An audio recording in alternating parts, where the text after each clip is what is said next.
আসসালামু আলাইকুম।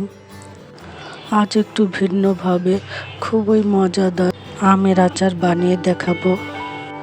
এটি বানাতে কোনো তেলের প্রয়োজন হয় না, তাই যারা তেল পছন্দ করেন না তারা এই আচারটি বানিয়ে খেতে পারেন এবং এটি খুব অল্প সময়েই বানিয়ে নেওয়া যায়।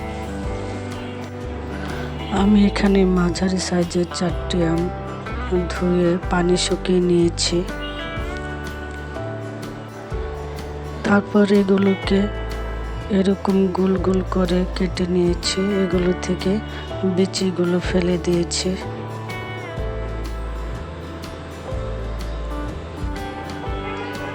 এখন দিয়ে দিচ্ছি 1 কাপ চিনি, পরিমাণ মতো লবণ ও 2 চামচ ভিনেগার। এগুলোকে দিয়ে এখন ভালোভাবে মেখে 1 ঘন্টার জন্য রেস্টে রাখবো।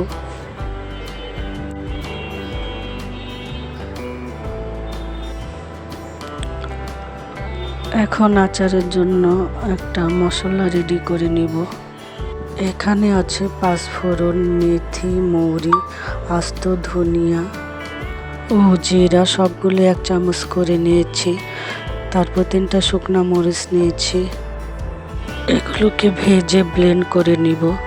1 ঘন্টা পর আমগুলো থেকে এরকম পানি বের হয়েছে।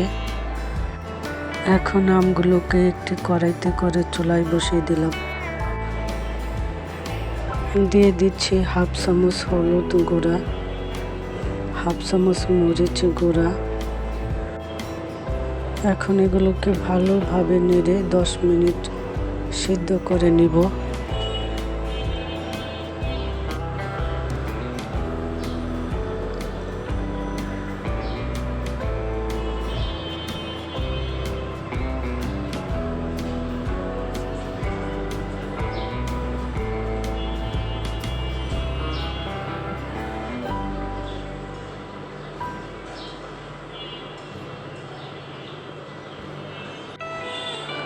দশ মিনিট পর গুঁড়ো করা আচারের মশলাটা দিয়ে দিলাম।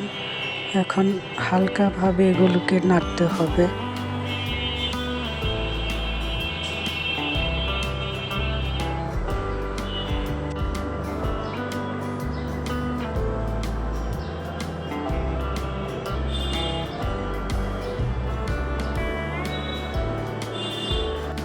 আচারটা যখন হয়ে যাবে তখন এরকম স্বচ্ছ দেখাবে।